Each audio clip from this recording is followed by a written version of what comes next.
नमस्कार दोस्तों। आज हम बात करेंगे कंप्यूटर के सॉफ्टवेयर के बारे में कि सॉफ्टवेयर क्या होता है, ये कितने प्रकार का होता है और ये कंप्यूटर में किस प्रकार कार्य करता है। इन सभी बातों की जानकारी हम आज के वीडियो में लेंगे। तो आज का टॉपिक होगा हमारा सॉफ्टवेयर।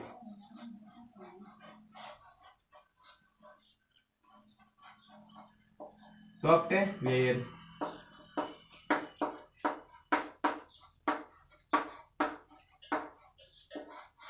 तो सर्वप्रथम सॉफ्टवेयर होता क्या है, यह बात जाननी है हमें।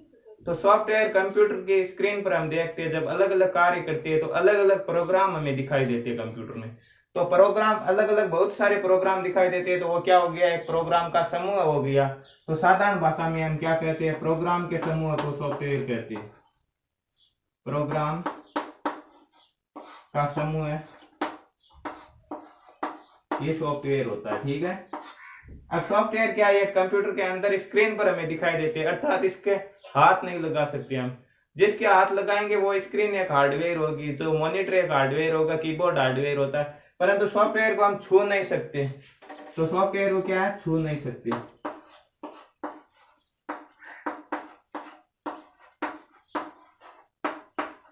अब यह तो सॉफ्टवेयर के बारे में एक सामान्य बात होगी। अब सॉफ्टवेयर होते कौन कौन से हैं, ये किस प्रकार कार्य करते हैं, इनके बारे में जानकारी लेंगे। तो सॉफ्टवेयर का अलग अलग क्षेत्रों में अलग अलग महत्व होता है। जैसे कंप्यूटर को चलाने हेतु, साधारण तौर पर यह कंप्यूटर को चलाने हेतु एक अलग सॉफ्टवेयर होता है, और एक यूजर अपना कोई विशेष कार्य करता है तो वो अपना अलग सॉफ्टवेयर रखता है। तो कंप्यूटर को साधारण तौर पर चलाते हैं वो सॉफ्टवेयर कौन सा होता है, जब हम किसी दूसरे व्यक्ति का मोबाइल फोन यूज करते हैं या कंप्यूटर यूज करते हैं या लैपटॉप यूज करते हैं, तो हम क्या कहते हैं, जब हमारे समझ में नहीं आते तो क्या कहते हैं कि ये क्या सिस्टम है, अर्थात ये क्या सिस्टम है। तो जो कंप्यूटर को चलाने हेतु होता है वो क्या होता है, सिस्टम सॉफ्टवेयर। सिस्टम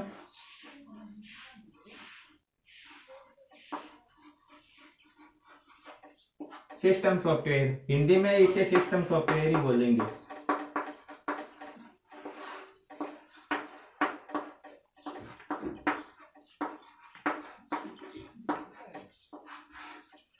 तो सिस्टम सॉफ्टवेयर क्या होता है, ये कंप्यूटर के साधारण कार्यों को संचालन हेतु या कंप्यूटर के संचालन हेतु जो यूज सॉफ्टवेयर किया जाता है उसे सिस्टम सॉफ्टवेयर कहते हैं। इसके अलावा एक यूजर अपने विशेष कार्य हेतु अलग अलग क्षेत्रों में अलग अलग सॉफ्टवेयर रखता है। जैसे एक बैंक मैनेजर अपने कंप्यूटर का अलग सॉफ्टवेयर रखता है, हॉस्पिटल में डॉक्टर अलग सॉफ्टवेयर रखता है। इस प्रकार जो वहां पर अलग अलग क्षेत्रों में जो सॉफ्टवेयर होते हैं उन्हें हम कहते हैं एप्लीकेशन सॉफ्टवेयर।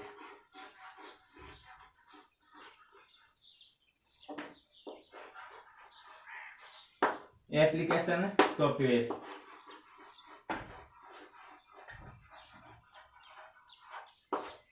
अब आपने किताबों में पढ़ा होगा कई कि सॉफ्टवेयर तीन प्रकार के होते हैं। आपने एक और पढ़ा होगा, वो होगा यूटिलिटी सॉफ्टवेयर। यूटिलिटी सॉफ्टवेयर, परंतु मैं बता दूं आपको कि सॉफ्टवेयर तीन प्रकार के नहीं होते, दो प्रकार के ही होते हैं। ये जो यूटिलिटी सॉफ्टवेयर है ये एक सिस्टम सॉफ्टवेयर का पार्ट है जो कंप्यूटर के रख रखाव हेतु कार्य करता है। तो इससे ये थोड़ा बड़ा टॉपिक होने के कारण आपको आपकी किताबों में एक अलग से दर्शाया गया है, जबकि यूटिलिटी सॉफ्टवेयर एक सिस्टम सॉफ्टवेयर का ही भाग है। तो अब हम सिस्टम सॉफ्टवेयर के बारे में जानकारी लेंगे कि सिस्टम सॉफ्टवेयर क्या होता है, ये कौन कौन से होते हैं।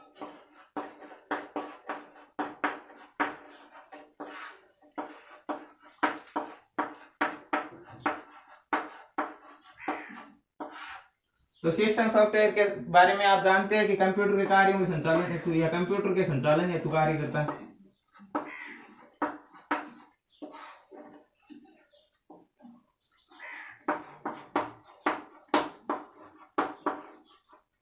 अब ये किस प्रकार संचालन करता है, अलग अलग क्षेत्रों में करता है। जैसे कंप्यूटर के हार्डवेयर को कोई अलग सॉफ्टवेयर संचालित करता है, कंप्यूटर की भाषा को अलग ट्रांसलेट करने वाला अलग सॉफ्टवेयर होता है। इस प्रकार हम देखेंगे कि सबसे पहला होगा इसका भाग होगा, वो क्या होगा, ऑपरेटिंग सिस्टम।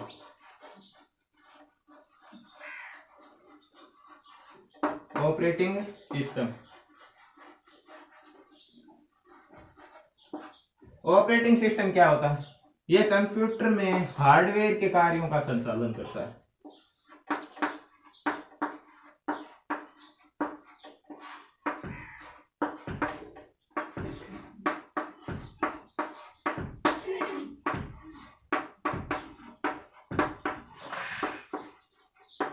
हार्डवेयर के कार्यों का संचालन कौन करता है? आपका ऑपरेटिंग सिस्टम करता है। ठीक है, तो अब ऑपरेटिंग सिस्टम के आपको उदाहरण याद रखने अनिवार्य है। इनके उदाहरणों को भी दो भागों में बांट दिया गया है। एक तो बांट दिया गया CUI में और एक होगा आपका GUI। अब CUI और GUI क्या होता है? तो CUI की फुल फॉर्म होती है कैरेक्टर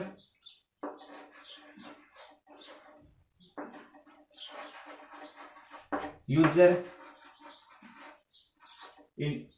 इंटरफेस।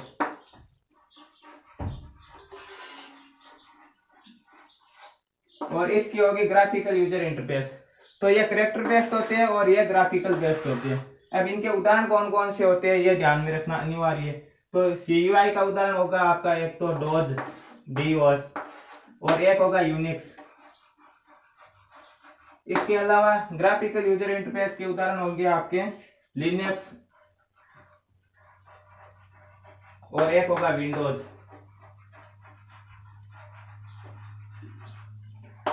लिनक्स और विंडोज। इसके बाद में हम आगे के पार्ट की बात करेंगे। तो यह तो हो गया ऑपरेटिंग सिस्टम जो हार्डवेयर के कार्यों का संचालन करता है। इसके बाद में हम बात करेंगे कि भाषा के बारे में कौन सा होता है जो कंप्यूटर की भाषा से संबंधित होता है। तो भाषा से संबंधित होता है उसे कहते हैं हम लैंग्वेज ट्रांसलेटर।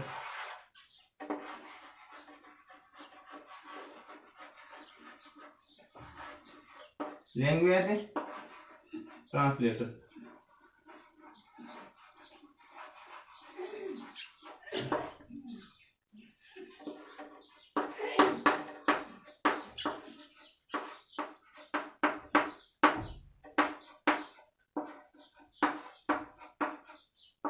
लैंग्वेज ट्रांसलेटर क्या कार्य करता है? लैंग्वेज ट्रांसलेटर आपका जो प्रोग्रामिंग भाषा होती है, प्रोग्रामिंग भाषा या प्रोग्रामिंग लैंग्वेज आप कह सकते हैं जिसे, उसे बदलने का ट्रांसलेट करने का कार्य करता है। किसमें? मशीनी भाषा में।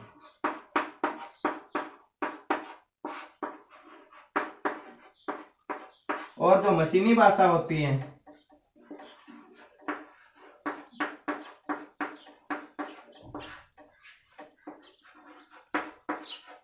मशीनी भाषा होती है वो क्या उसे बदलता है प्रोग्रामिंग भाषा में।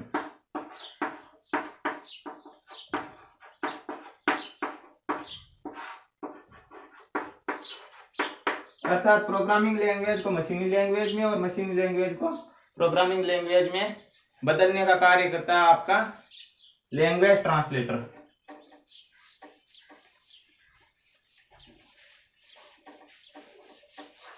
इसके बाद में हम बात करेंगे कि यह भाषा कौन कौन सी होती है। लैंग्वेज ट्रांसलेटर की बात कर रहे हैं, यहां पर लिख देता हूं।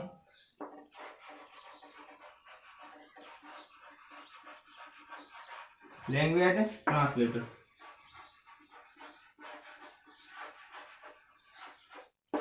की भाषा कौन कौन सी होती है? तो भाषा एक तो होती है लेवल के आधार पर, एक तो होती है आपकी हाई लेवल की और एक होती है लो लेवल की। तो बात करेंगे लो लेवल की भाषा, लो लेवल लैंग्वेज।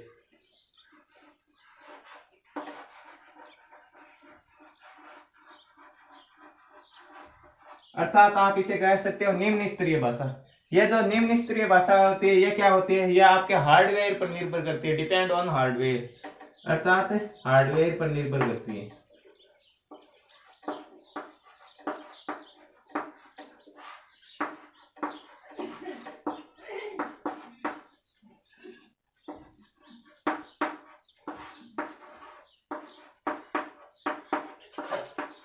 उदाहरण दे तो असेंबली भाषा हो सकता है। इसके अलावा एक होती है हाई लेवल की लैंग्वेज।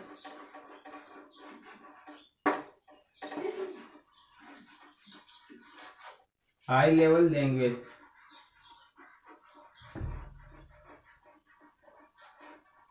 ये क्या होती है? ये हार्डवेयर पर निर्भर नहीं करती है। ठीक है, ये हार्डवेयर पर निर्भर नहीं करती है। अब बात करेंगे, ये तो भाषा का लेवल हो गया हमारे। इसके अलावा अन्य ट्रांसलेटर कौन कौन से होते हैं? अन्य ट्रांसलेटर होते हैं आपके, जैसे एक तो हो गया असेंबलर।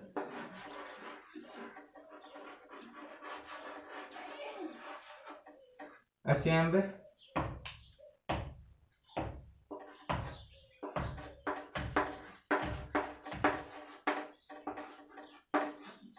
असेंबलर क्या कार्य करता है?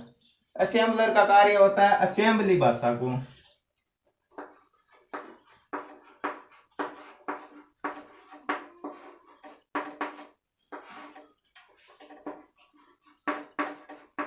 यह असेंबली भाषा को बदलता है। किस में बदलता है? मशीनी भाषा में।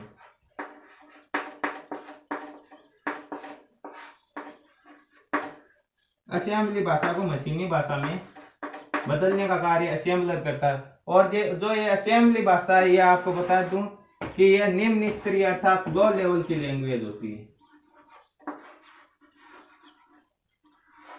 लो लेवल की लैंग्वेज होती है। और जो असेंबली भाषा में बाइनरी कोड का यूज करते हैं, उन कोड को हम कहते हैं निमोनिक्स।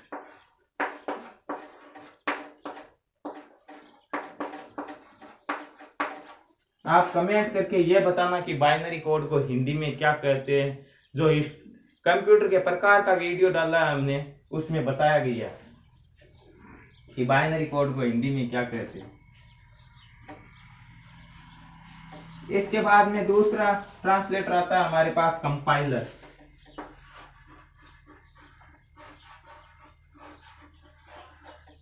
कंपाइलर क्या होता है? कंपाइलर आपका हाई लेवल की लैंग्वेज होती है ना,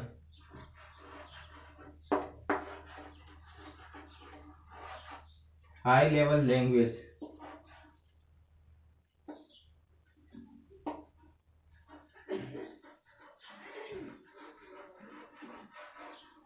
अर्थात कह सकते हैं उच्च स्तरीय भाषा को परिवर्तित करती है मशीनी भाषा में, मशीनी लैंग्वेज।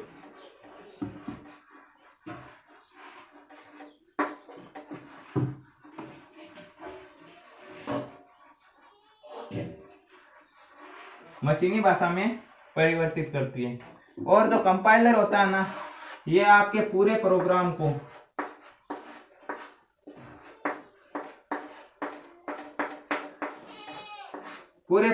का एक साथ अनुवाद कर देता है।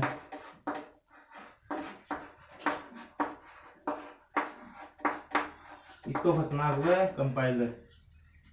इसके बाद में बात करेंगे हम इंटरप्रेटर की।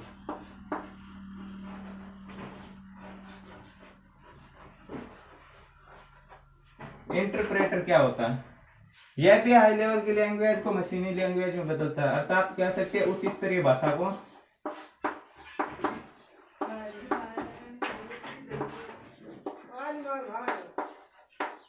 मशीनी भाषा में बदलने का कार्य करता है।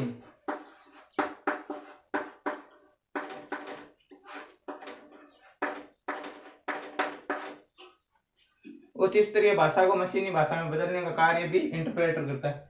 परंतु यह तो पूरे प्रोग्राम का एक साथ अनुवाद करता है।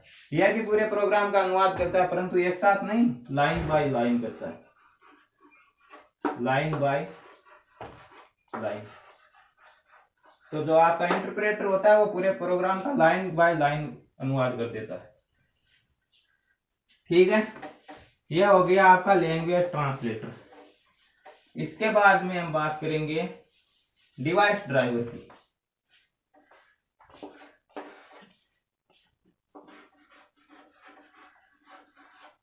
डिवाइस ड्राइवर की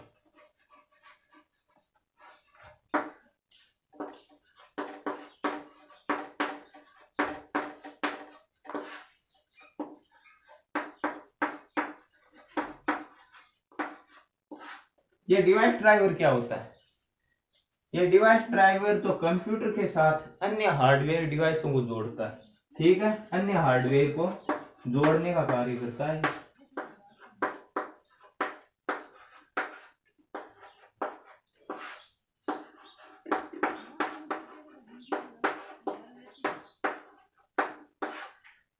अन्य हार्डवेयर को जोड़ने का कार्य करता है डिवाइस ड्राइवर। अब डिवाइस ड्राइवर होता क्या है, इसके उदाहरण देखें तो जैसे एक प्रिंटर है जिससे फोटोकॉपी निकालते, प्रिंटर के अलावा स्कैनर है। तो इसके एक दो उदाहरण याद रखना। प्रिंटर होता है, और क्या होता है, स्कैनर होता है। अन्य भी होते हैं जैसे स्पीकर होते हैं। सभी ये क्या होते हैं, डिवाइस ड्राइवर में होते हैं, जो कंप्यूटर को अन्य हार्डवेयरों के साथ जोड़ते हैं। अब इसके बाद में हम चौथा पार्ट देखेंगे आपका वो यूटिलिटी सॉफ्टवेयर।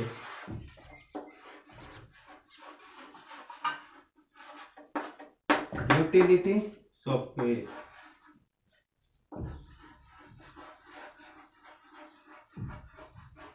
जो कि एक बड़ा टॉपिक है और हम इसे सबसे अंत में पढ़ेंगे।